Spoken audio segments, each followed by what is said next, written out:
நண்பா, TNSTC driver conductor பணியிடங்களை நிரப்ப வேண்டும் என்று தொழிலாளர்கள் ஆர்ப்பாட்டம். மேலும் பல்வேறு கோரிக்கைகளை வலியுறுத்தினர். ஜூன் 17 வெளியான தகவல். போக்குவரத்து தொழிலாளர்கள் ஆர்ப்பாட்டம். 15வது ஊதிய ஒப்பந்த பேச்சுவார்த்தையை உடனே தொடங்க வேண்டும். திமுக தேர்தல் வாக்குறுதிப்படி பழைய ஓய்வூதிய திட்டத்தை அமல்படுத்த வேண்டும். போக்குவரத்து தொழிலாளர்களிடம் பிடித்தம் செய்த ரூபாய் 15,000 கோடியை திருப்பித் தர வேண்டும்.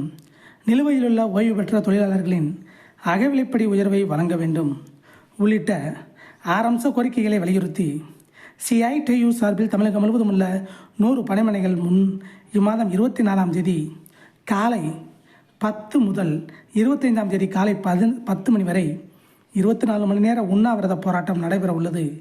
இது குறித்து கோயில்பட்டியில் உள்ள போக்குவரத்து பணிமனை முன் நடைபெற்ற வாயிற்கோட்ட ஆர்ப்பாட்டத்துக்கு சிஐடியு போக்குவரத்து கிளை தலைவர் கருப்பசாமி தலைமை வகித்தார். செயலர் தங்கப்பு முன்னிலை வகித்தார்.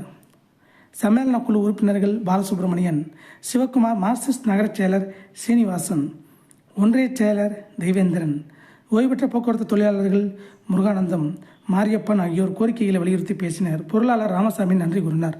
இதை போன்ற போக்குவரத்து துறை அப்டேட்டுகளை, ஜாப் வேகன்சி நோட்டிஃபிகேஷன்களை தெரிந்து கொள்ள நம்ம சேனலை சப்ஸ்கிரைப் பண்ணுங்கள், ஷேர் பண்ணுங்கள், லைக் பண்ணுங்கள். நன்றி, வணக்கம்.